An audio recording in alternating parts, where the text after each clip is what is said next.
one of the funny things for me is that, like, all these characters have tails, right? And the tails don't follow their spine, which is one of the weird things about it. So, okay, I know this probably might get a little sus here, but you see how, like, her tail is attached to, I think Last Right's tail might have. Okay, I'm trying to show me a tail. Okay, I think Chen's tail probably makes sense. So can you see here? Well, the thing with Chen, you see how her tail just sticks straight out at the back of her thing, and it's not following her spine like a typical tail. I know that this is a conceit made by the character designers, right? Like, this is my, like, semi-professional, like, character design artist assumption, right?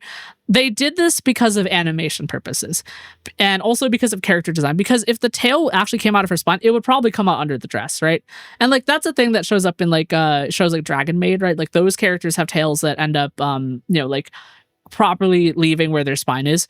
But part of the, like, Arknights, I guess, design is, to have a lot of fashion, right? Like, everything's very fashion forward, and they also have tails that stick out. And I think the reason they do this is because the tails are, like, part of, like, the quote unquote clothing, even though they're in the game, right? So they have these tails that stick out, and, like, part of it's the silhouette too, like, because what happens is, here, I'll show y'all. So, oh, I'm not playing any characters with tails. Just give me a second. I'll fix that real fast. So we're gonna play characters with tails right now. So just so y'all can see this. So I'm gonna switch to Yvonne, right? So you can see how her tail sticks out the back right here. And the idea is that she has a really strong silhouette regardless of what direction you look at her from. And that's what makes a lot of these, like, 3D anime game, 3D model design so cool, right? They're designed so that whenever the character moves around, the silhouette is always good. So if you see how I'm moving the character slowly around, she's always recognizable, even if, like, it was dark and, like, like, we blacked out her entire silhouette, right? Like, you can tell just based on the twin tails and the tail coming out of her back, this is her, because her tail is very distinct, right?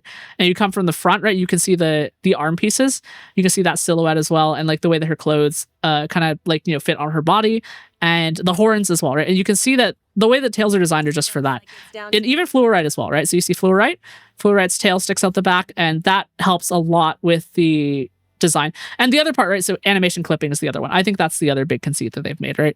Because if you see how they move around, the tails aren't going to clip because they can just swing out, right? But if the tails were, like, under a dress, or, like, actually coming out of the bottom of the spine area, you'd have, like, a lot more trouble kind of doing that, because it would obviously start clipping with, like, the legs and the rear side of the character and other stuff like that.